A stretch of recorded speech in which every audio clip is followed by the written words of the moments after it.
días. Aquí estoy con la señora, la doctora, que por cierto dice que no le gusta que le digan doctora.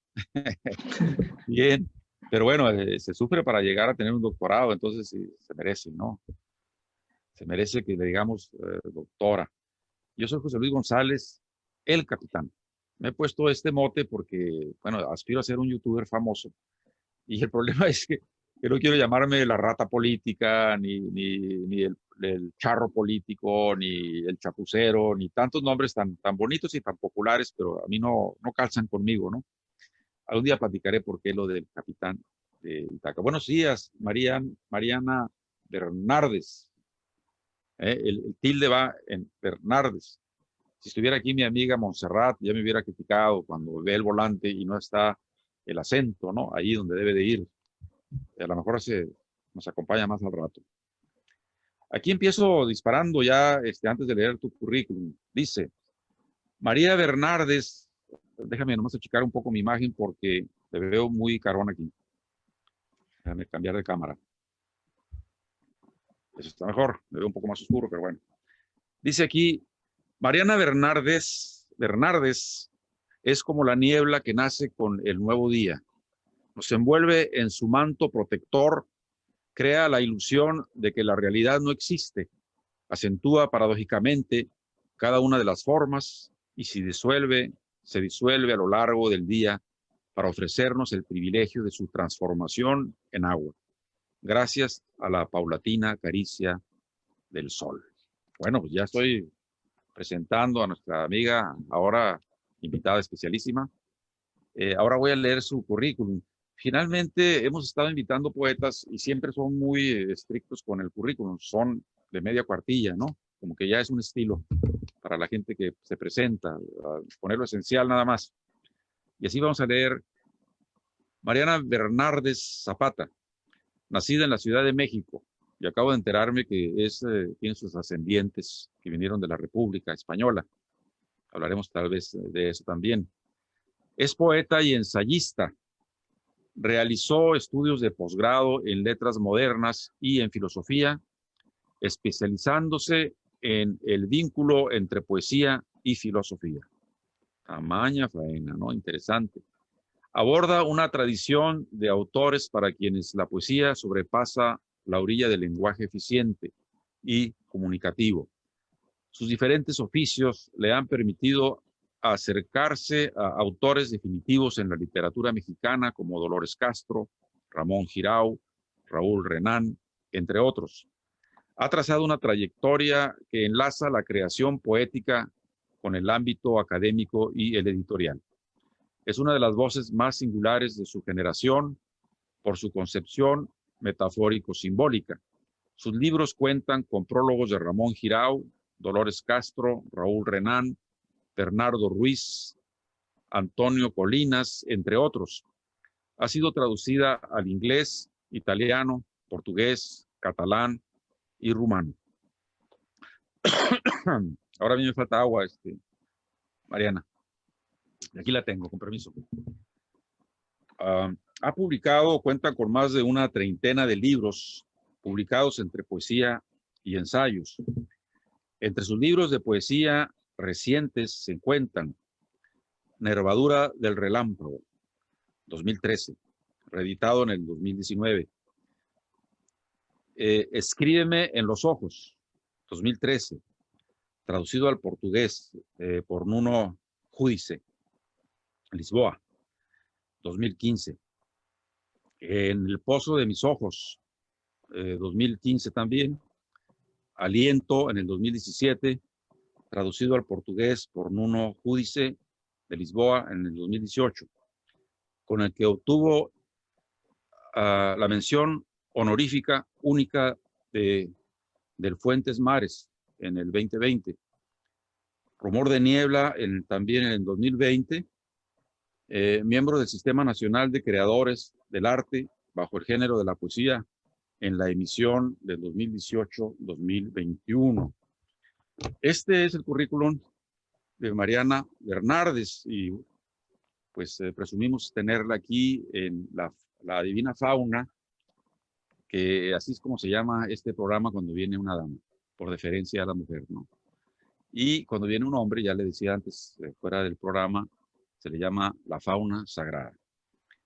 Y bueno, no sé, podría seguir leyendo algo de lo que he pescado de sus libros, tanto de la nervadura del relámpago como del otro.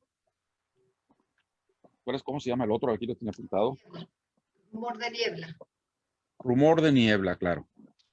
Donde hay hermosísimos poemas que vamos a ir picando uno que otro por ahí, pues, fragmentos, y que ella desde luego nos leerá. Sobre todo, no sé si tenga a la mano el que por ahí leí de paso, que me dijo que había un poema relacionado con los compatriotas de por acá. Si lo tiene por ahí, lo leerá. Eso está en el libro del Rumor de Niebla. Ah, ya. Es el último libro que he publicado. Es un libro de poesía que tiene distintas secciones y que tiene una sección que está inspirada, o digamos que toma como referencia un poema de Malcolm Lowry, el autor muy conocido con la novela de Bajo el Volcán, que se llama este poema en específico Muerte de un oaxaqueño, que es muy conmovedor porque de lo que habla es de la desesperación de Dios. Y entonces, a raíz, digamos, de ese poema, yo entro en diálogo y escribo esa parte del poemario de Rumor de Niebla. Ya. Es un libro que de alguna manera va tocando pues nuestra propia biografía emocional, la que tenemos todos, estas historias que vamos heredando y que se van cruzando para conformarnos. Te mencionaba que mi familia viene del exilio español, entonces de algún punto de arranque siempre hay migrantes y hay exiliados en cualquier familia, ¿no? Como también hay una multiplicidad de religiones en cualquier familia, porque así debe de ser, ¿no? O sea, son tantos siglos de civilización que uno no puede pretender no ser un entrecruce de muchas historias y de muchas situaciones. Y esto es lo que heredamos y es lo que nosotros a la vez vamos a heredar a los otros a través del lenguaje, simplemente del lenguaje que hablamos.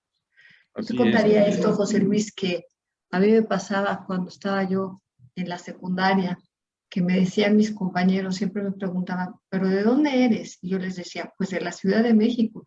Decían, es que hablas un español muy raro. Y yo decía, pero ¿cómo que hablo un español muy raro? Si es el español que usamos todos, ¿no? Y eso hizo que yo cobrara conciencia,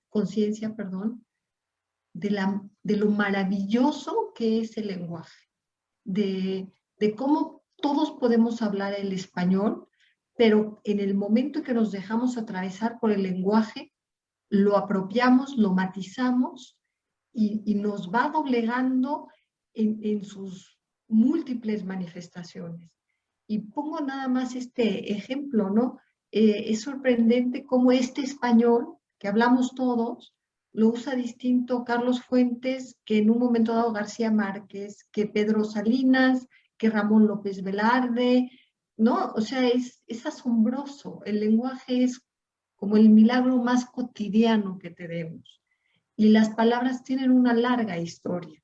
Entonces, todo esto va conformando de alguna manera la geografía de Rumor de Niebla. Así es. Se llevaron el oro, se llevaron la plata, pero nos dejaron el oro mayor, la lengua castellana, decía Pablo Neruda, ¿no? Claro que los indígenas protestarán y dirán, no, ¿cómo? A ver, bueno, como tú bien lo dices, la historia es una y bueno, hay trascendencia. La conquista por territorio también es una conquista cultural y en el encuentronazo de esas dos culturas hay una cultura síntesis, que es lo que somos nosotros. Maravillosa, ¿no? Porque sí, además otra de las cosas es cómo se va incorporando la visión del mundo de tantas lenguas distintas a un tronco. Yo, en lo personal, lo encuentro fascinante. No, lo encuentro fascinante porque además el español de México, como el de cada lugar, se va enriqueciendo con los vocablos locales. Me molesta la palabra local, pero es la que ahorita me viene a la cabeza. Me recordaba esta palabra, apapachar.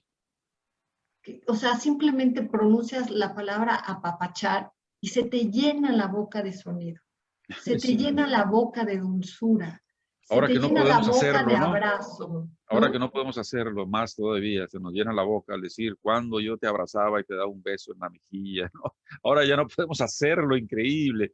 Estos demonios que Sí, desataron esta tormenta, la verdad es que deberían ser castigados deberían estar corridos del paraíso, o sea, de nuestra tierra y mandados a Júpiter o a algún lugar por ahí. Pero hablando de la lengua, fíjate, qué bueno que tocaste ese tópico. Eh, un tío de mi señora es chilena, y yo soy medio chileno también, entonces, ¿no? Un tío tenía por ahí en su biblioteca un libro con un lenguaje que no podíamos leer, ¿no? No era todo la obra del Quijote, eran algunos capítulos nada más, en la lengua en que escribió Cervantes el Quijote. Entonces yo digo, a ver, ¿cómo es que evolucionó el español al grado de poder leer el Quijote y saborear todos sus recovecos y sus metáforas y sus dichos y sus cuentos, etcétera, ¿no? Como si, diríamos, como si hubiera sido el siglo pasado cuando se escribió. Entonces, el lenguaje es un ser vivo. sí, Yo también escribo poesía y de repente mi compañera dice, oye, esta palabra no existe. Pues claro que no existe, la acabo de inventar, es un neologismo, ¿no? O como José Martí cuando escribía, decía, bueno, no decía, lo escribía, eh, rescataba arcaicismos y los ujú, ponía en su obra y encajaban como anillo al dedo. O sea, era la lengua que se rescataba para hacerla presente y hacerla que viviera de nuevo. Y desde luego neologismos también. Entonces, yo he visto aquí en tu obra, ahora que he leído tus libros, eh, algo que yo le llamo, a ver, ¿cómo es que un sustantivo ella lo convierte en verbo, ¿no? Yo podría citar una docena así, porque leí como por la prisa, ¿verdad? Porque tenía poco tiempo, sí, Abuelo de sí. pájaro, ¿no? Y sí, rescaté algo de lo que pude copiar y lo tengo en la mano. En el otro libro no pude copiar, pero lo tengo aquí No, no también te preocupes, para leer José un Luis. poema. Y el caso es de que yo digo, a ver, ¿de qué forma, no? Puede cambiar uno el sustantivo, hacerlo verbo. A lo mejor me topo ahorita con uno para poder hacer más clara la cosa. Aquí lo José dice lo que Luis, mencionabas hace rato, en tristura. Por ejemplo, tristura. Pues no existe la palabra tristura. A ver, o sí existe, o quién escribió. Bueno, para empezar, la escribió nuestra poeta invitada. Y tristura me suena a trilce, ¿sí? Que según supe, no sé, tú me corregirás, significa tristemente dulce, de Vallejo. así es. Entonces, leo el epígrafe que me mencionabas hace rato. Tan inmensa es la desesperación de Dios que en la salvaje planicie de los cactos lo oí llorando. Malcolm Lowry, Sí, muerte de un oaxaqueño. sí. Ahora no sé si este epígrafe que encabeza este poema es el al que hace referencia. Sí, ese es el que te comentaba, de, que se llama, esta sección se llama Tristura Sí. y empieza con este epígrafe de Malcolm Lowry, ¿Tú quieres leer el porque poema? con gusto te leo algún poema de los de aquí. No tengo el poema de Malcolm Lowry aquí, Déjame leerlo pero entonces y luego lees tú otro. Dice, ok, pende el verso en elixir, gota que semilla. Fíjate, que semilla, ¿no? Ahí creo que es un verbo que se convirtió, es decir, un sustantivo que se convirtió en verbo. Pende el verso en elixir, gota que semilla, porque la vida viene a seguirse y hay cuerpos hechos para su lumbre. Y veo la cabeza del perro en ese lienzo, colgado en la sala del prado, y pienso en mi cabeza, y veo su ojo pequeño, donde solo se percibe el sol y el filo que atraviesa en vertical. El perro se escapa de la tela y me roza los dedos, como ciervo en sitial, y lo sigo a la calle perseguida por voces distantes que me apremian a buscar. Y voy pisando lo sombrío y preguntando por ellos, los que no regresaron, ni uno regresó. Y jadea el perro y su hambre y su pelaje amarillo relumbra en la salvaje planicie de los cactus. Aquí hay, diríamos, atmósferas recurrentes y algunos símbolos, por ejemplo, como el del ciervo, que García Lorca era, uno de sus símbolos era el gallo, ¿no? Acá el ciervo. Mi verso es un ciervo herido, dice José Martí, que también es una figura clásica, ¿no? El ciervo herido en la literatura, como tú me dirás. Bueno, quisiera ahora que tú leyeras algo. Esto lo rescaté porque me brincó como una liebre, ¿no? De salida de este hermoso paisaje que tengo a mis espaldas. Y por eso he rescatado algunos versos que iré desglosando un poco. Pero si tú tienes algo ahí, me gustaría escuchar tu voz como poeta que lee, ¿no? Porque una cosa es declamar, yo soy muy mal declamador, como te diste cuenta, pero ya leer simplemente en forma seria y con el sentimiento dentro, ya se vuelve viva la poesía que está en blanco y negro, ¿no? Voy, voy, a, voy a leer un poema que se llama El cuerpo es el lienzo. Yo te diría que también creo que la parte que es muy linda cuando uno escribe poesía o escribe junto es darse cuenta que uno pertenece a una tradición múltiple y creo que lo importante es dialogar con esa tradición múltiple porque no vas a inventar el hilo negro, esa es una realidad.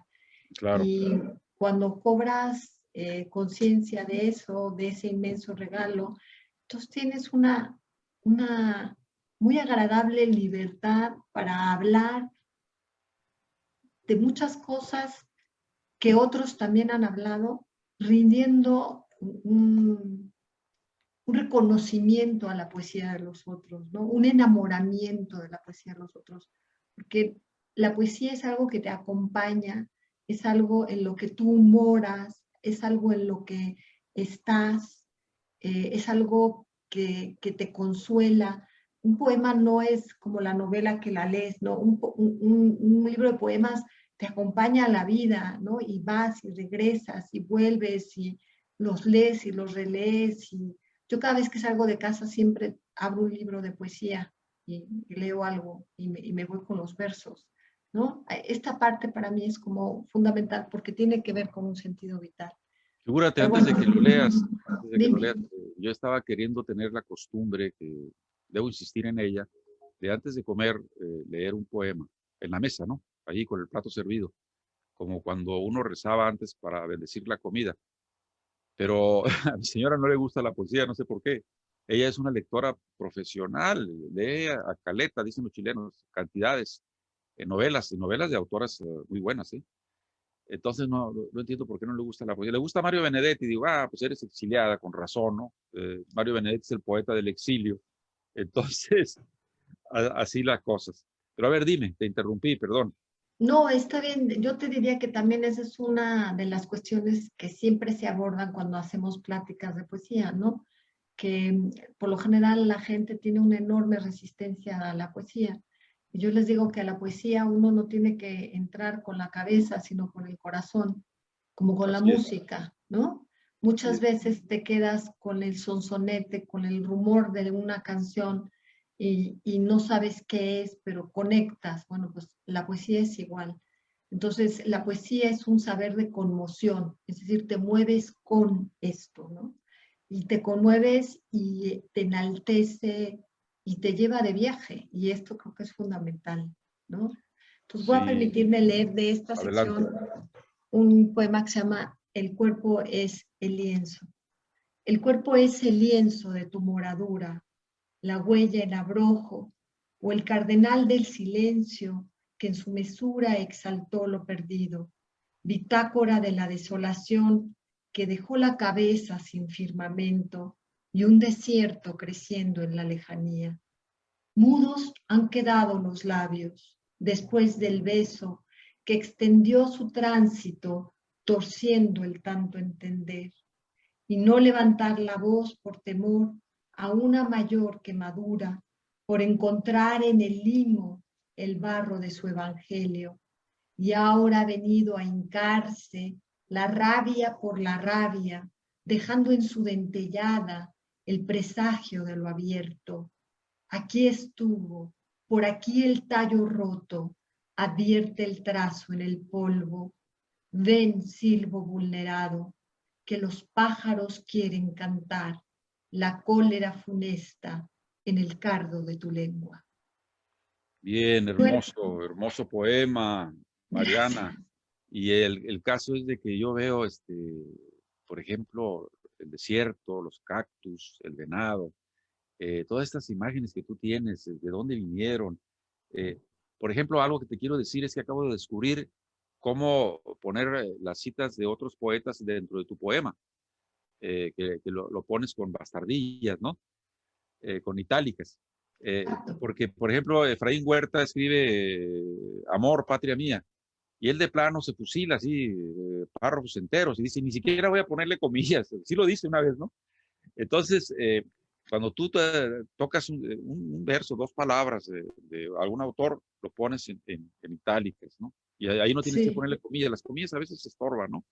Y sí, esa cosa la voy a tomar yo para mis poemas también, ¿eh? me Cuando cite parece muy algo, bien. lo voy a poner así. Va a ser una adquisición de tu parte. Aquí está Alejandro, que está en cama. Nos está viendo por Alejandro Nazaret, Hola que está con Alejandro, nosotros. mucho gusto. Y un poeta fenómeno también, que cita mucho, porque él vive en el desierto, este otro poeta, en el desierto acá para el este, de aquí del medio de California. Eh, Dice, hola, ¿qué hay de nuevo? Felicidades, dice. Y José Ramón Ripoll, enhorabuena, Mariana, aquí Ah, estoy. ¿Eh? Y bueno, ay, José Ramón. lo estoy haciendo a cuatro manos esto, porque eso lo tenía que estar haciendo mi compañero que ahora aquí se presenta, dice que sí, que sí estamos sonando afuera. Bien. Oye, mira, ayer me conectó mi señora con Televisión Española, contrató ahí, ¿no? Y hay una película que habla sobre la Guerra Civil Española. Entonces yo tengo la costumbre, y créeme que no voy a hablar mucho porque tú eres ahora la importante. Tengo la costumbre de poner tengo un asta acá afuera, en un lugar de puros gringos, y ahí pongo una bandera cuando viene un español a visitarme. Y si es falangista, pues tengo que poner la bandera actual de España, ni modo, ¿no? Si es un gringo que vive aquí a un lado de mí y viene a tomar café o a cenar, pongo la bandera norteamericana, la de las estrellas y las barras. Ahora tengo la bandera mexicana. Y mi Me señora está parece muriéndose bien. las uñas. Dice, ¿cómo la pones aquí en medio de tanto gringo? De bueno, pues es que aquí vinieron algunos amigos mexicanos la otra vez. ¿Sabes cuál voy a poner mañana domingo? La bandera republicana. Que La además bandera, acaba de ser el aniversario, ¿eh? sí, por eso mismo la voy a poner. Acaba de ser el Y te aniversario. citaba la conexión con Televisión Española, porque hay una película ahí que me Ujú. está esperando para mañana en la noche, que habla sobre la Guerra Civil Española. Entonces, en honor a eso, ¿qué fecha fue? Creo que ahora, hace días, ¿no? Sí, En sí, abril, 14 de abril. el 14 de abril. Y ahí va a estar la bandera durante el resto de abril, ¿eh? A ver si la reconocen, porque la otra vez puse la bandera chilena y pensaron que era la bandera de Texas, los vecinos, porque se parece mucho. Pero bueno, ya abusé de la palabra. Oye, de veras No, que estoy está muy bien. contento de que estés aquí, de que estés Muchas visitando a nuestros gracias. amigos, porque yo soy republicano, obviamente, no de acá de este lado, sino de la República Española y también de la República Mexicana, por cierto, ¿eh? Ahora que tenemos un presidente republicano, juarista, ¿no? Entonces, bueno, es una bendición de Dios el tenerte aquí, aunque yo soy ateo, ¿eh? Soy ateo, pero fíjate que la gente se ríe porque yo digo, yo soy marxista guadalupano. ¿Cómo es eso? ¿Cómo? Porque la primera bandera de México fue el estandarte de la Virgen de Guadalupe. Que me lo discuta. ¿Quién me lo discute? ¿Verdad? Pues no, La nadie. agarró el No. cura Hidalgo, dijo, esta va a ser la bandera por la cual lucharemos. Entonces yo por eso soy eh, guadalupano. El Papa decía, el antepasado, que México el 90% son católicos, pero el 100% son guadalupanos.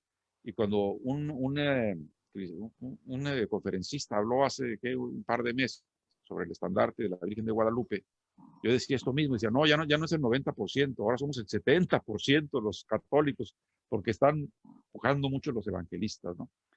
Bien, pues yo me imagino que tú tienes también anécdotas, tal vez de tu abuelo, si es que Sí sobre que el asunto de la guerra civil. Fíjate que en mi casa, mi padre era médico, en realidad se hablaba muy poco de la guerra.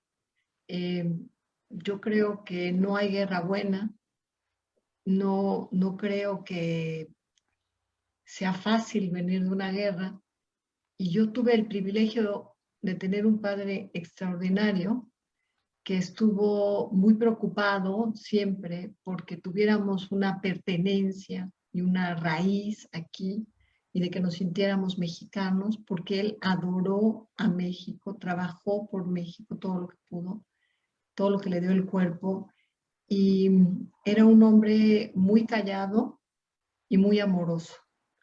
Y tengo de él recuerdos muy entrañables. Infortunadamente ya murió. El otro día me preguntaban una persona sobre la cuestión de leer y escribir, y yo le decía, pues mira, yo era tan simpática de niña que yo llegué a tercero de primaria sin saber leer y escribir porque la simpatía me hizo pasar, ¿no? Llenándome de artimañas hasta que se dieron cuenta de que no sabía leer y escribir. Y entonces yo le contaba que, bueno, soy la más chica de una familia grande, ¿no? Entonces todos iban pasando conmigo, ¿no? Para enseñarme a leer y escribir, y yo, 800 pájaros en la cabeza, ¿no? O sea, todo me parecía fantástico, miraba mal, ¿no? Pero luego llegaba mi padre a dar consulta y tengo unos recuerdos tan adorables de él sentado a mi lado, ¿no? Enseñándome a escribir y a leer. Y entonces yo miraba su reloj de pulsera y, pues, como antes se usaba, ¿no? Ya sabes, las mancuernillas. Y entonces él me abrazaba y me tomaba la mano y me empezaba a enseñar a trazar las letras. Y pues, ¿qué te puedo decir, no? Cuando aquello se volvió una actividad de comunidad entera, o sea, el ayudarme a leer y a escribir, pues se volvió entrañable. Tengo una hermana que me leía novelas de María Luisa Linares, ¿no? Y que nos reíamos mucho. Tengo otra que fue una santa porque era la que levantaba temprano en la mañana para que me hiciera la tarea.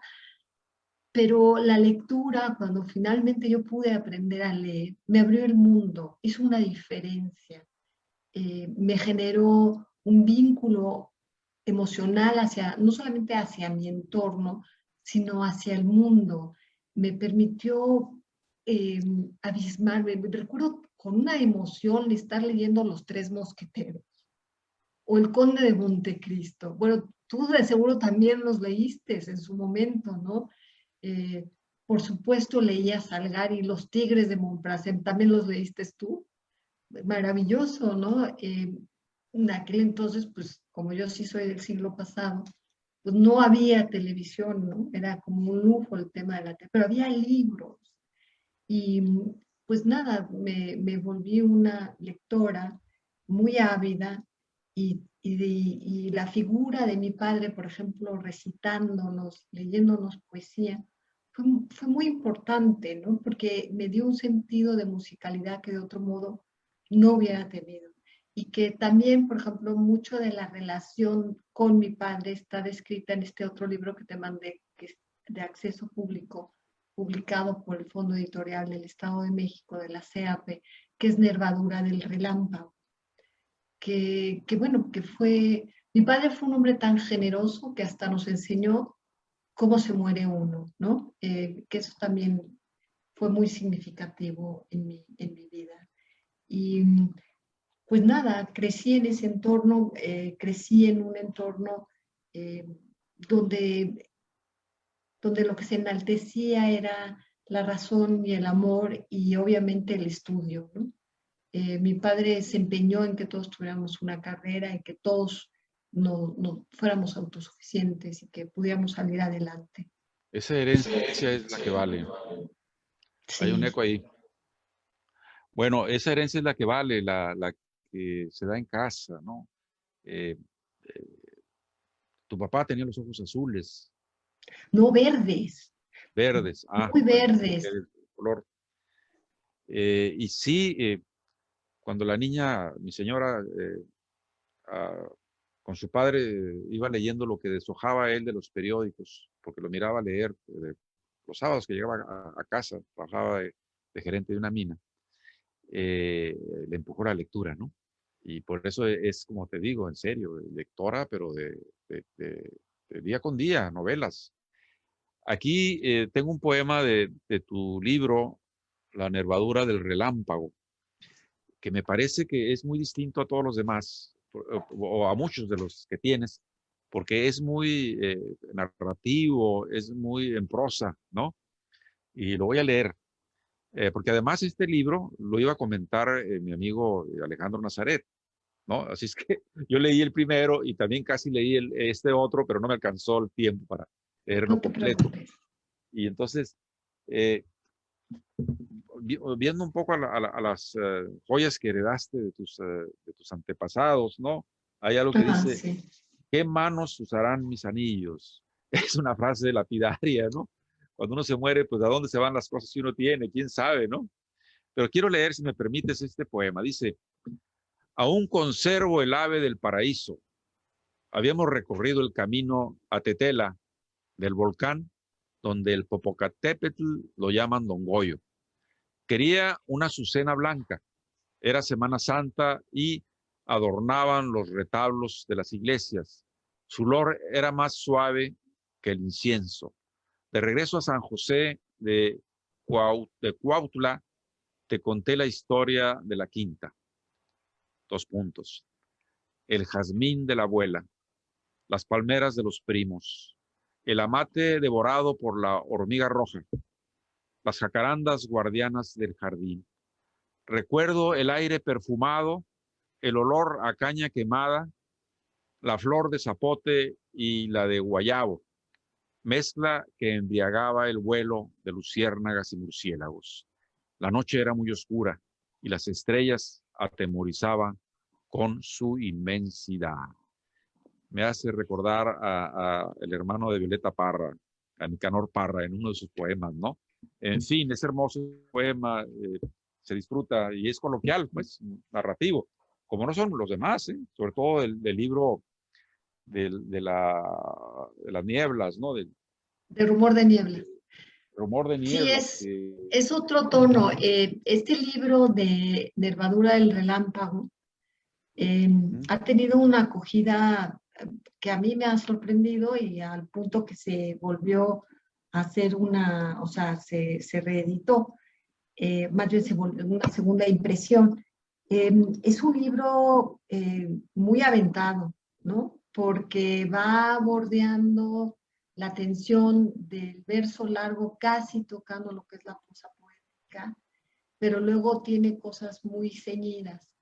El rumor de niebla ya tiene otro tono porque en realidad lo que estoy ahí es pensando, en el caso del rumor de niebla, pensando a un extremo brutal, lo más que puedo el lenguaje, para hablar de la experiencia poética que lo provoca. Y el libro de Nervadura del Relámpago, yo diría que es un libro muy biográfico en muchos aspectos, y eso permite de alguna manera un tono eso más coloquial, más, no me gustaría hablar de narrativo, pero sí hay como una transgresión, porque lo que estoy buscando es como mostrar estos hilos que nos van entramando como personas, ¿no? Uno no es una historia lineal, por más que quiera uno hacer una vida lineal, no es cierto.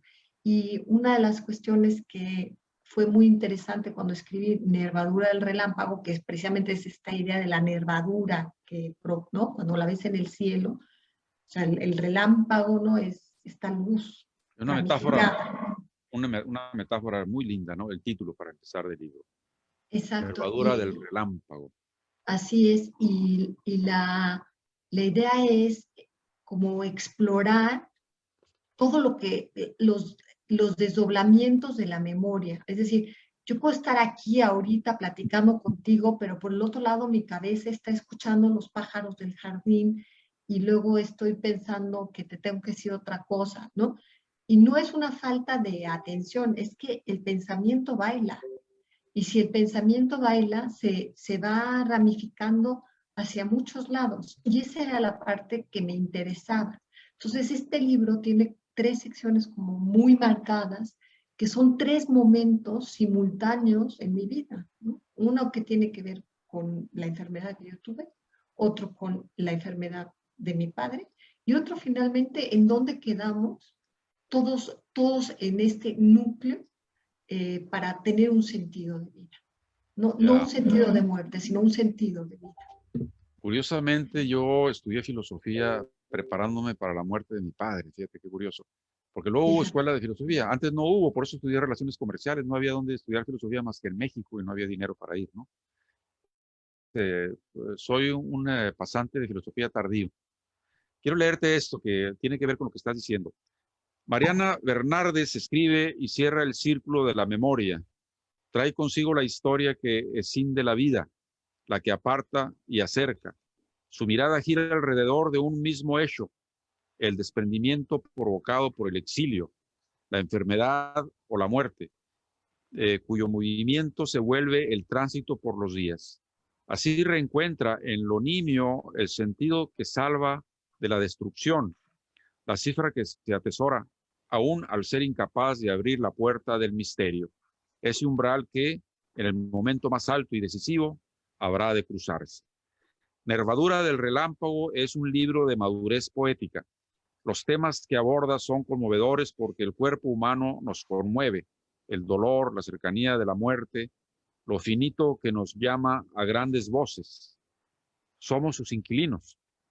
Es una poesía que duele y la justeza de su expresión no equivoca la intimidad que se despliega en su lenguaje, la que se requiere para atravesar la noche y librar la batalla contra el olvido. ¿Sí?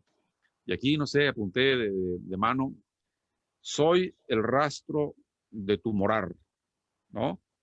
De tu morar, la morada, morar. O sea, trastocas las palabras y les das otro sentido. Porque traigo cansado el húmero.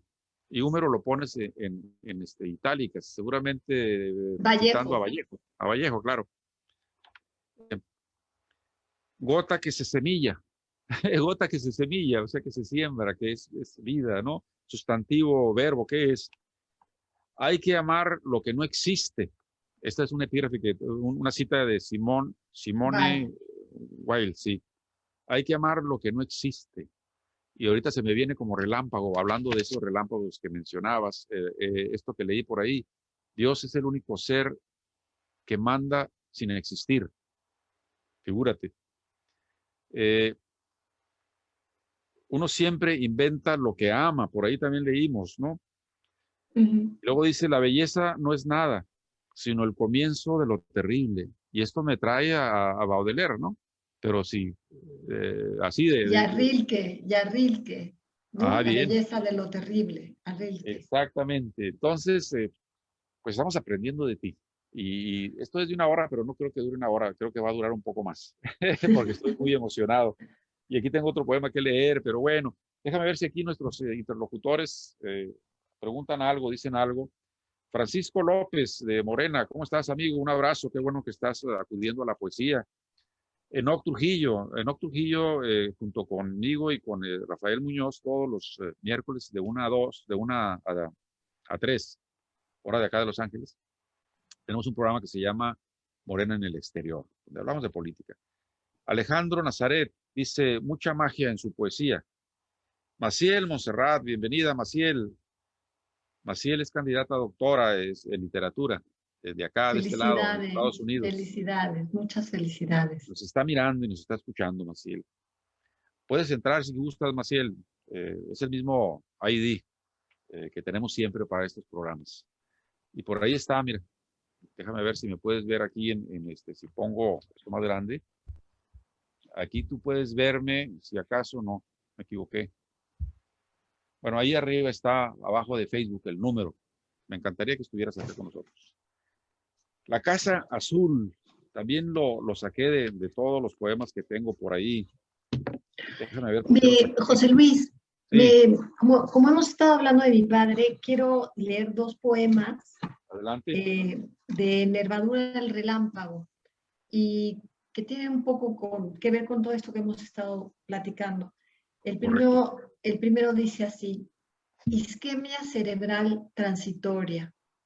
Supongo que las neuronas se desleían para volverse constelaciones dentro de ti. Fumabas solo, tan solo, porque ahí a donde ibas no había manera de estar contigo. Bocanada tras bocanada, contemplabas el humo adivinando signos y letras, tuyas, solo tuyas, y la tensión se acumulaba en mí y el enojo. Llevabas años adquiriendo facultades incomprensibles. ¿Hablabas con ángeles resurrectos? ¿Preparabas una cartografía de lo inmenso? ¿O tu afonía sobrevino cuando se te dio a ver la sombra que habría de guiarte a tu muerte? Otro. En el principio fue la línea y luego la letra que nos parió. Se borraron las arenas y el polvo que ardieron en la gracia de innumerables fuegos. Porque en el principio no hubo costilla de la discordia ni hojas de higuera. Desnudos y abrazados en la materia informe, el soplo pronunció el universo y todos los nombres de todos los pueblos resonaron en un infinito eco. Eso dijiste en algún momento cuando mis dedos se negaban a escribir la primera letra del abecedario. Bien. Y este último, que es con el que se promocionó el libro, dice: Padre tiene la cabeza llena de estrellas. Poco dice en enigmas de su visión oracular, pero mide el pálpito del día al seguir los caprichos de la luz, trazando el contorno de la niebla. Despacio bebe a sorbos el elixir del olvido, como si en sus aguas bautismales encontrara al fin la clave para desvelar el misterio, como si importara certeza alguna, cuando sus labios faltan a la promesa de ser.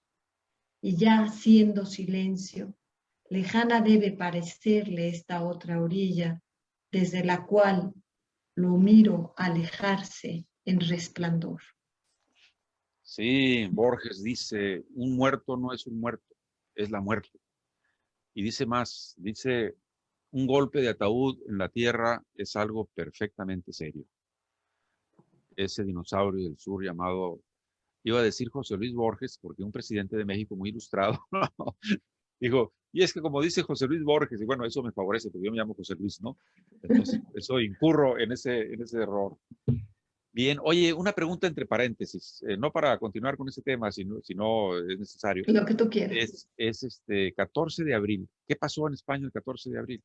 La proclamación de la Segunda República Española. Ya, bueno, para saber por qué voy a poner la bandera mañana domingo.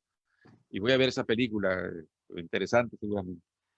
Bien, pues aquí estamos disfrutando de nuestra amiga Mariana, que la acabamos de conocer así personalmente, aunque ya hemos estado carteándonos por el correo electrónico para arreglar este evento.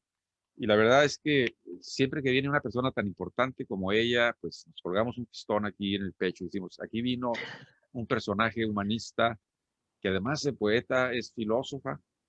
Eh, Fíjate que mis pasiones ahorita van de la poética a la política, aunque no sé si sea correcto decir poética, más bien de la poesía y a la política. En esos dos bandos, en esas dos bandas me estoy moviendo, ¿no? Por eso tengo programas políticos en mi radio, a través de mis canales, que por cierto puedo decir son varios, y programas de poesía. Eh, yo no sé por qué escogí este poema, seguramente porque tienes que ver conmigo, ¿no? Y voy a leerlo si me permites, y luego seguimos contigo. Sin haber estrenado sílaba, antes, muy antes de la risa inaugural y del resplandor, supe de la primicia del silencio y del vino de sus días. Qué hermoso, ¿eh? Y quién sobre la periferia de esta isla, yo vivo en una isla, ahorita te digo cómo se llama, y quién sobre la periferia de esta isla sobre sus acantilados y rocas, ¿quién habría de negarse a ser arrobado por su altozano de luz y su ciervo apenas entrevisto? El ciervo, ¿no? La metáfora del ciervo. A veces perro, a veces tajo, pero siempre río inmemorial. El mundo es un gorjeo y los ojos su trino. Alto humedal que guarda dentro de sí los mares que cruzaron los de antes para llegar aquí. Aquí, donde sea aquí. Y lo salvaje arrecia la garganta y las palabras arden y la ceniza hace su traza. Aquí, tantas veces. Hermoso poema. ¿Y por qué digo que tiene que ver conmigo? Porque, bueno, a ver, acuérdate que yo me puse de mote el capitán, que no voy a contar la historia de por qué, porque no es el programa de mío, sino tuyo. Y ahora donde vivo, he bautizado la casa como la Nueva Itaca, ¿sí? Y hay frente de mí un parque con árboles, eucaliptos, y bueno, me hace referencia a esto, ¿no? Mi libro de poesía, que todavía no mando a Amazon, que está en stand-by, se llama Carabela. Carabela. ¿Por qué? Porque venimos en una carabela, parte de nosotros, ¿no? Allá cuando llegaron los españoles a conquistar esta patria, que, que amamos tanto de la sangre indígena que tenemos como de la española. Debemos estar orgullosos de nuestros abuelos, que todos los imperios son baquetones y genocidas, pues sí. ¿Y va a ser esto siempre? No. No creo que los imperios sigan prosperando, porque el mundo es pequeño y ya no tienen a dónde ir a robar, ¿no? Entonces va a tener que ir reculando esto del imperialismo y vamos a tener repúblicas como la que nos falló, no del todo, en España. Porque esas derrotas son derrotas nuestras también, a pesar de que haya sido en España 1 millón de muertos. Acá nos costó 1 millón de muertos la revolución y tampoco resultó del todo bien. Pero bueno, esa es otra cuestión. Así es, Mariana. ¿Qué más nos cuentas? A ver, yo no sé eh, qué puedo preguntarte que sea más coloquial y humano. No sé qué tendría que Voy preguntarte a, acá. te voy a leer una parte, digamos, que es que, que está motivada también por cuando mi padre regresó a España la primera vez, me dijo, ¿qué quieres que te traiga? Y yo le dije, quiero que me traigas una pluma. Entonces me trajo una pluma. Mira, ahí está José Ramón. Bienvenido, Hola, José Ramón. hola. José Ramón es un queridísimo amigo y es un extraordinario poeta. Oh, pues lo Maravilloso. invitamos. Cuando guste, venga al programa. Les estaba escuchando y viendo desde el comienzo por Facebook. Qué bien. Lo que ocurre que no soy muy ducho en estos temas informáticos Ya. y ahora me he metido por Zoom, pero llevo Qué todo. alegría, qué alegría, qué alegría tan grande verte.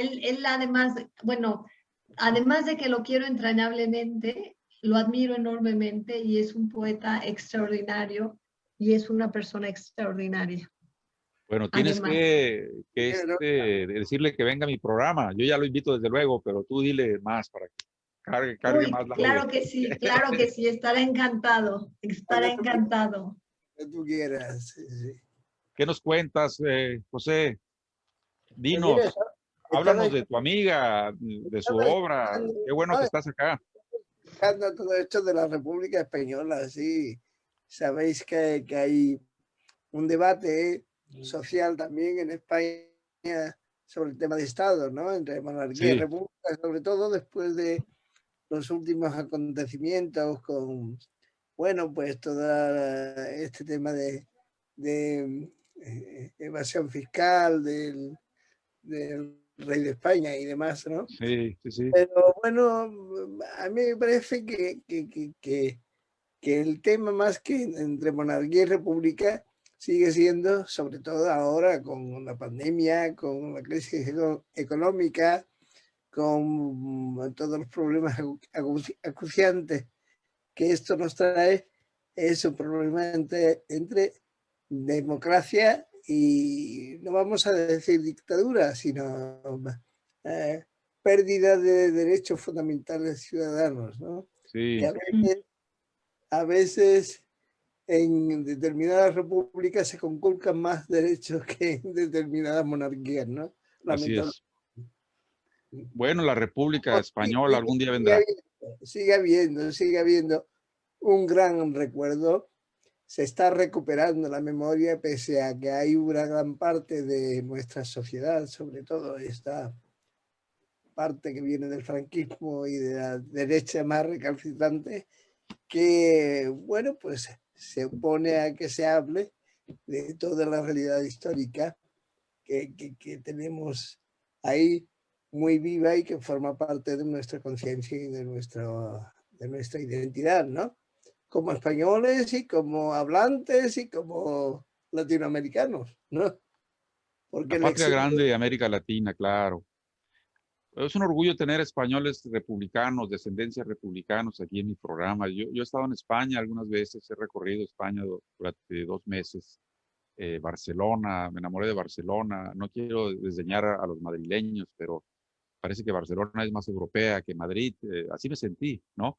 Me moví en un barrio de Gracia, donde están los intelectuales, los cafés, los estudiantes, etcétera. Y la verdad es una emoción. Mañana España será republicana. Por ahí gritaban en un mitin en el Parque del Retiro. Estuve por sí, ahí, donde los comunistas convocaron, creo que organizan este evento cada año, y el mismo que dirigente del Partido Comunista decía, oye, toda esta gente que está aquí, pues no, no está en el PC, ¿no? Pero nosotros organizamos este evento cultural. Y sí, así es. Yo tengo unos ahijados, no lo van a creer, voy a confesarlo aquí públicamente, a ver si no me coscorrea mi señora, que el padre es español, nomás que es falangista, maestro. Y cuando viene de visita a la casa, pues tengo que poner la bandera española, ¿no? No le pongo la bandera republicana porque va a pensar que lo estoy agrediendo, ¿no? Pero le decía a nuestra amiga común, ahora la considero mi amiga, espero que así sea, a Mariana, que Gracias. voy a parar el domingo la bandera republicana, la tengo, porque pues el 14 de abril, ¿no? Se declara la Segunda República Española, y voy a ver además una película sobre el asunto, sobre la efeméride de televisión española el domingo por la tarde. Y si algún día pisan esta casa, bueno, lo recibiré con la bandera prácticamente que prefiera, ¿no? Porque ya no sé cuál. Hay un restaurante en Tijuana que se llama como el poeta este de Granada, hombre, se me fue. García eh, Lorca. García Lorca, se llama Restaurante García Lorca, y hay una señora que es española y el marido es mexicano. Le digo, oye, ¿por qué no ponen las banderas ahí, la española y la republicana? No, dice, olvídate, hay guerra dentro del restaurante, ¿no? En fin, en fin, en fin. Pero tú nos Oye, querías decir algo, Mariana. José Adelante.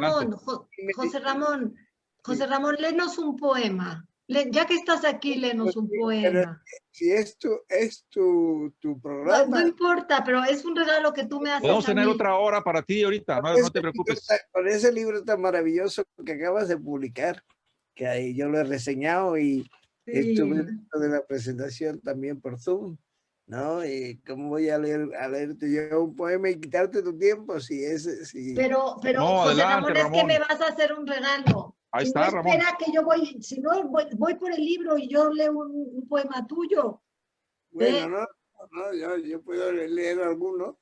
Pues lea alguno, José Ramón, anda, que te conozca aquí, José Luis ¿Desde dónde Rivera. estás, José Ramón? ¿Dónde Estoy estás? ahora mismo estoy en Madrid. Ah, mira qué espléndido. Estamos teniendo aquí desde Madrid en directo a José Sí, Ramón. estoy mirando para arriba. Está bien, no te preocupes, hay tiempo. Oye, qué gran sorpresa nos ha dado Uy, sí, un Mariana. regalo, un Sí, regalo. hombre, sí, Es sí, un amigo sí. entrañable. José Yo, Ramón es yo, un amigo entrañable. Te yo voy a quiero mucho contar México.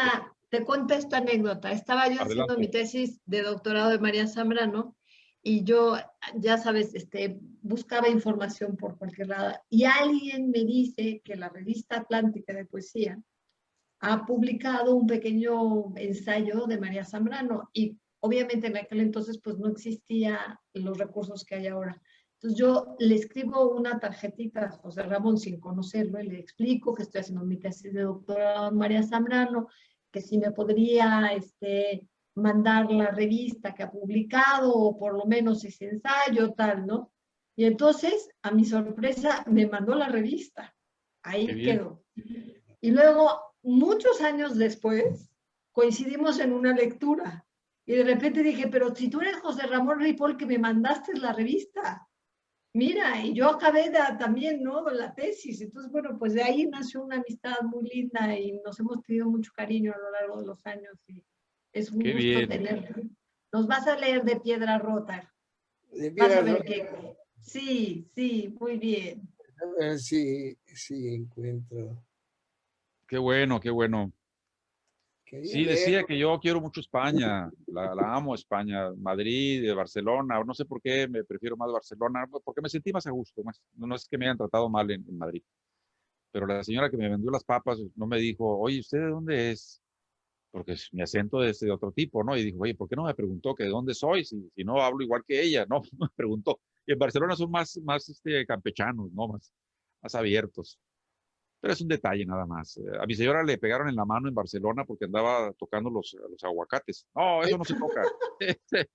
Imagínate acá en Estados Unidos, si tú no tocas los aguacates para ver si están verdes o están maduros. Pero Es somos todos igual oídos, acá en José. México. Porque no nos vas a leer nomás uno, ¿eh? Nos vas a leer varios. Bueno, voy a leer uno pequeñito A que se ver, llama El Escarabajo.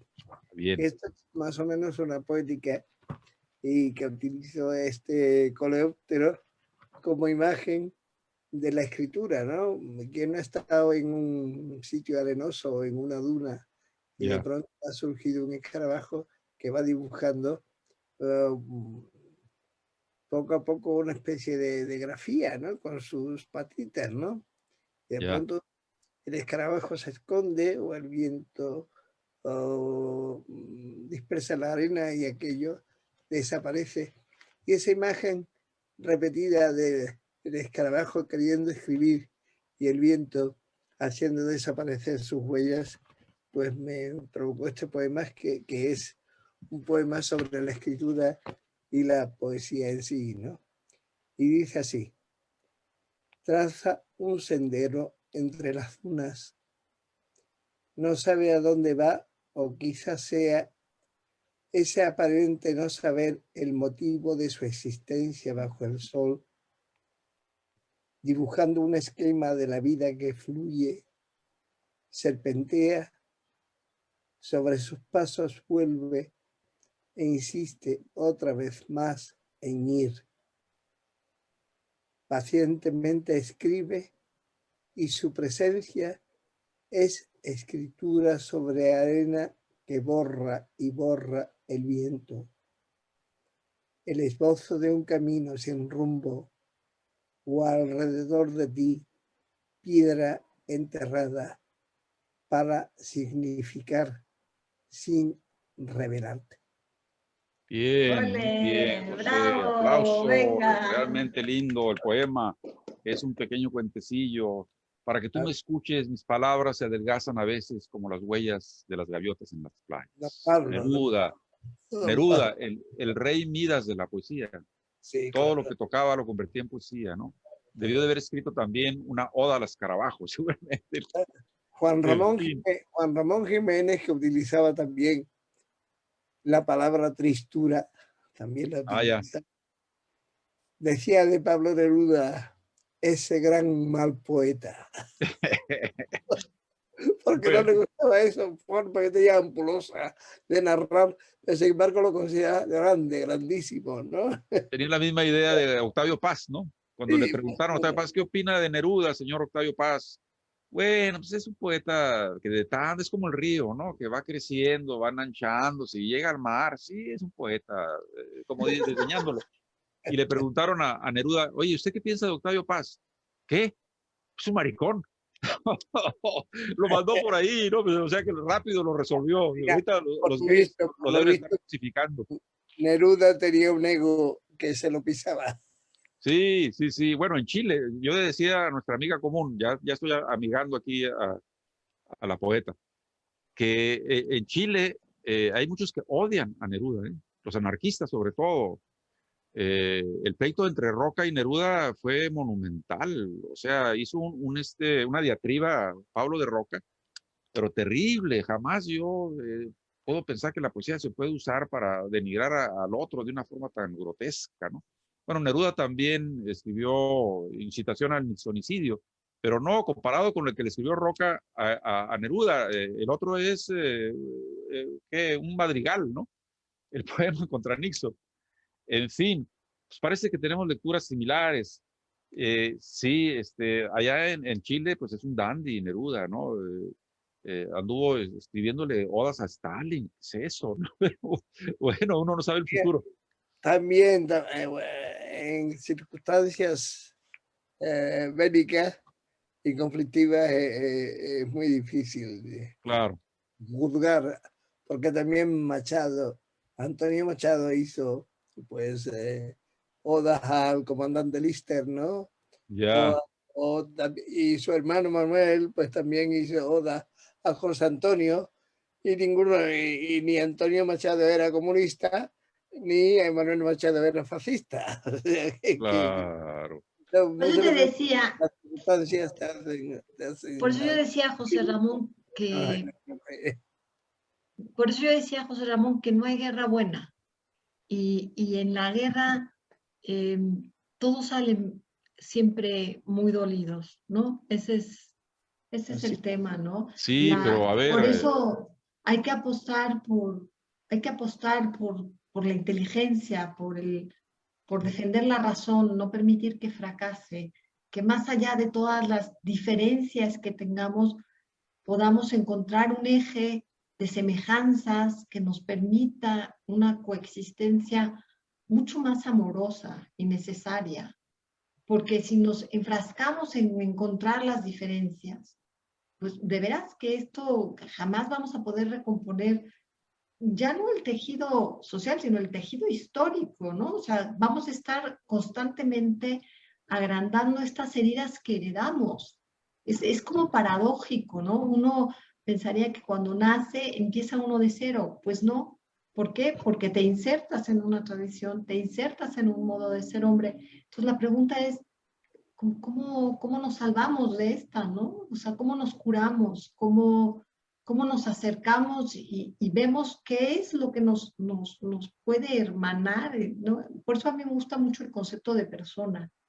Creo que ahí podemos encontrar un denominador común más allá de cualquier cosa, ¿no? De geografías, de tendencias, de ideologías, no ideologías, de edades, de paradigmas, ¿no?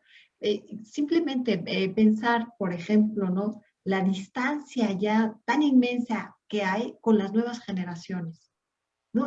O sea, cuando tú le das un cassette a un chico, ¿no?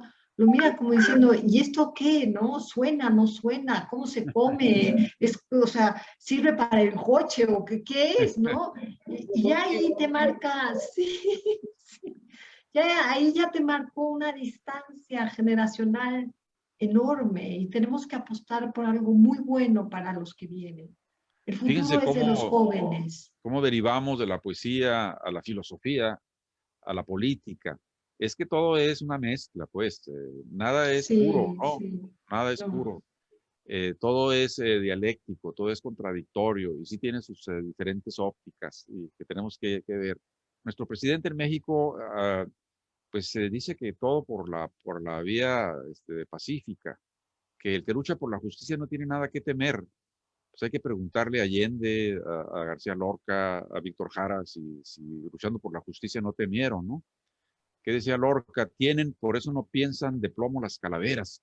Bueno, pues la Guardia Civil no le perdonó, ¿no? Y los falangistas. Eh, usted no es nada, ni chicha, ni limoná. Y si sigue hociconeando, le vamos a expropiar las pistolas y la lengua y todito lo demás. Bueno, lo acribillaron a Víctor Jara. Entonces, sí, el poeta, ustedes no me dejarán mentir, anda por el filo de la navaja. Eh, Octavio Paz escribe cuando se retira de la embajada de la India, cuando el 68, termina diciendo, el pueblo es como león que se agazapa para el salto, ¿verdad? Tenía en ese momento, diríamos, un corazón a la izquierda, y luego, bueno, el corazón a veces se cambia de pecho, ¿verdad?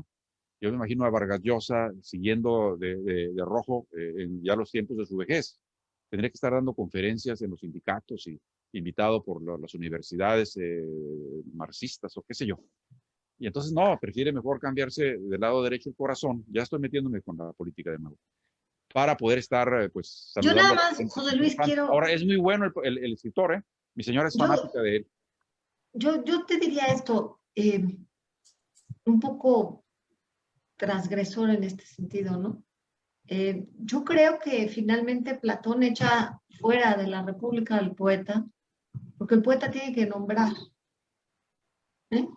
Y, y yo creo que más allá de la circunstancia histórica o del conflicto que se esté dando a nivel ideológico, yo creo que el poeta tiene que sostener el lenguaje, porque sin lenguaje no hay pensamiento. Y si olvidamos las palabras, olvidamos quiénes somos. Entonces yo creo que el compromiso del poeta siempre tiene que estar con el lenguaje. Porque el lenguaje tiene que ver con la razón y tiene que ver con la inteligencia. Y no podemos perder ese hilo. No podemos perder eso de las manos. Porque si no, se nos va a enredar y se nos va a tronar. Y Bueno, no podemos permitir eso. ¿qué decía García Márquez, ¿no? El deber de todo escritor revolucionario es escribir bien. Luego entonces, haciendo ese silogismo simple, Vargas Llosa escribe bien, entonces está cumpliendo su deber revolucionario. Pero entonces ahí se traslapa el asunto. Quiero leerte un poema, José Luis, Adelante, adelante. porque aunque me da pena, pero me queda a mí poquillo tiempo, pero es de Rumor de Niebla y tiene que Ajá, ver con esto que te digo del lenguaje. bien. Dice, destruir el lenguaje, destruir el ser que mira tras su celosía, destruir para limpiarlo de abrojos, quede lo blanco que también es lo negro. Sin el contraste no hay estallido. El añico es el principio del habla, aunque lo entrañado sea umbrío.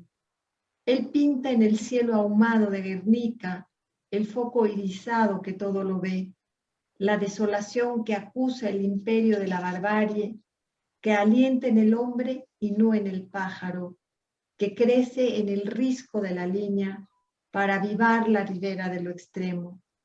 Si es falso el lenguaje, también es falsa la creación. Lo cierto sería la forma, el rayo que atraviesa en neuralgia el rostro, racimo que paraliza acertando lo brutal. Valiente victoria el resistir. Apaga la luz, Pablo, apágala y mira. Bonito poema. Ahora, siguiendo metiéndome con la lengua y los estilos, eh, José Gorostiza, ¿no? El poeta, el Muerte poema sin más fin. hermoso Hermoso, de la hermoso. literatura moderna, ¿no? En México. Le preguntaban a Ernesto Cardenal, oiga, ¿y usted por qué no escribe como José Gorostiza? Y decía, bueno, a lo mejor estoy equivocado, a lo mejor lo leí en un pasquín. Decía, bueno, pero es que yo quiero decir algo, ¿no? Claro, ustedes y yo sabemos algo de poesía, sabemos que es una maravilla, Muerte sin fin, ¿no? La verdad es que Maravilloso. tú lo lees en voz alta y se escucha la música de la palabra, o sea, es música, ¿sí? Sí, Y sí, a sí. eso es que le llaman poesía pura. Bueno, es una forma de decirlo, pero tampoco Cardenal, si fue que lo dijo, que no estoy seguro, esto que acabo de decir, pues no lo dijo en el sentido peyorativo, ¿no? Si tú lees los libros de Cardenal, pues los últimos libros que escribe son sobre astronomía, ¿no? Y de cosmos y de todo, y también es un deleite leerlos. O sea, estoy de acuerdo contigo que es difícil poder meter en una trinchera a unos y en una trinchera a otros. Se cruzan los caminos. Por ejemplo, el ahijado, que es un ahijado ¿cómo les diré? Un gran amigo me dijo, estos son tus ahijados, ayúdalos. Y ya me dicen padrino siempre, ¿no? Y son mexicanos, la esposa es mexicana, las niñas son, cuando les dije, ¿ustedes qué son, españolas o mexicanas? ¿O gringas? No, somos mexicanas, las dos, ¿no? Unas niñas muy lindas, ya veinteañeras. Pero cito esto porque decía el amigo farangista, porque su padre estuvo en eso, ¿no? Allá en España, que igual desalmados fueron los republicanos a la hora de los fusilamientos y todo. Yo digo, cuando se enervan las dos partes, obviamente se ciega la razón, como dice bien Mariana, ¿no? Y hay actitudes, es decir, bastante feroces. Aunque yo pienso que los republicanos tenían más humanismo, ¿no? Pienso. Pero, Adelante, José. Ya se quiere ir Mariana, no sé qué tiene que hacer, pero bueno, dinos. no, que lo que has dicho tiene toda la razón, pero yo no estoy muy de acuerdo con esa teoría que ahora se pone muy de moda, sobre todo en España, la equidistancia, que le llaman la equidistancia, ¿no? Que fueron tan malos unos Como los como otros. otros. Y eso no fue así, eso no fue así.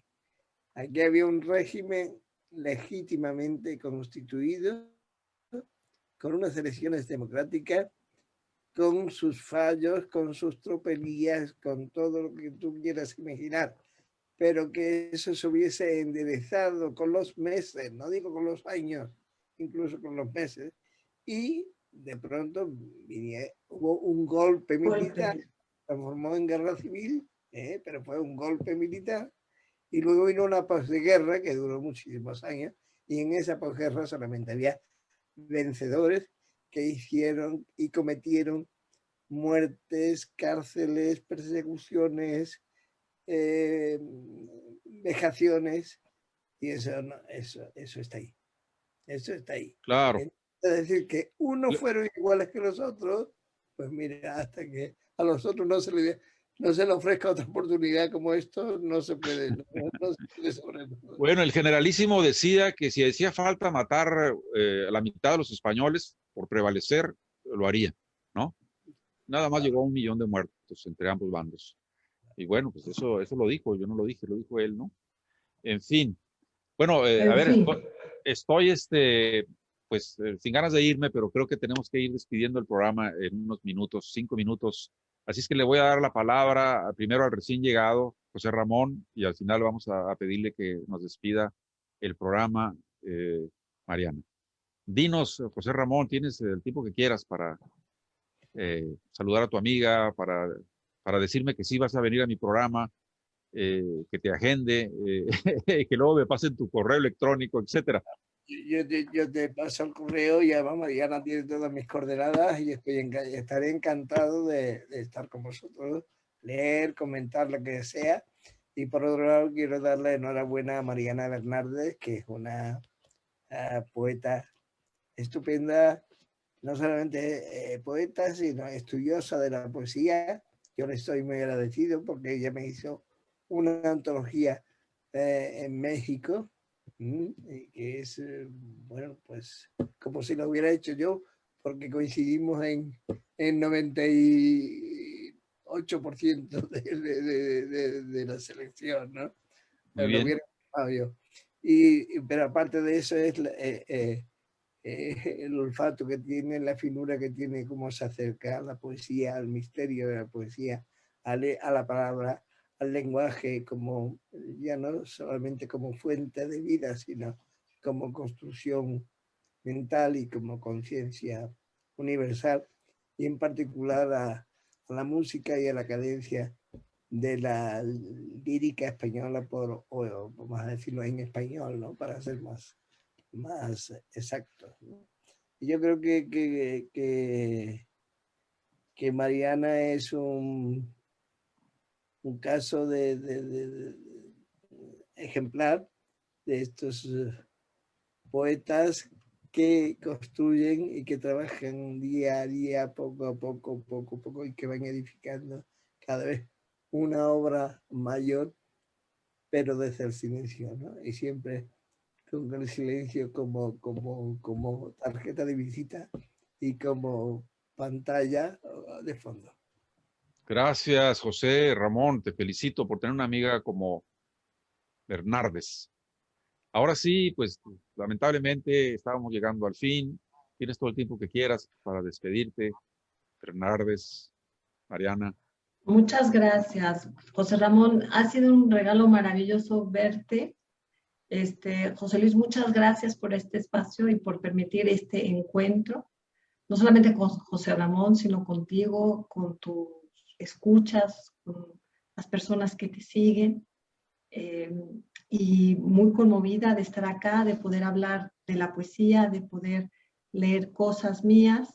Y voy a despedir el programa con un poema del libro que se llama Rumor de Niebla, que tiene en la portada Mi famoso ciervo, y dice así: mi cuerpo es el nombre por el que no quiere ser nombrado, el que se llevó la creciente a la loma y desilvanó lo remoto en tu párpado enrojecido, cuando su habla en temblor buscaba la mía para anudarse.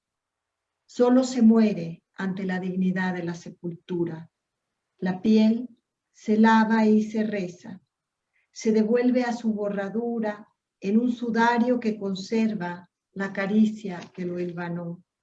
Luego ceniza, y resguardo la emoción irreparable cuando juntos llevamos flores y no piedras a ese infinito sembradío y tocamos por un instante la certeza de otros modos de vivir. Muchísimas gracias, José Luis, muchísimas gracias, José Ramón, y un abrazo entrañable. A ustedes, esperamos a José cualquier día de estos. Quiero saludar a Enrique Brito, el pintor cósmico que acaba de llegar. Se queda, Enrique, este programa para empezar en mi canal de Facebook, El Capitán de Itaca. Y más tarde, en unas 24 horas, lo subo a YouTube también. Ahí lo podrán ver, ya editado. Bueno, pues un beso españoles. Queridos, aquí nos estamos viendo pronto, ¿eh? Hasta siempre. Te mando por Facebook, te mando Sí. Por favor, mándale mis datos. Con muchísimo gusto, encantada. A España y a México. Nos vemos. Gracias. Chao. Nos vemos.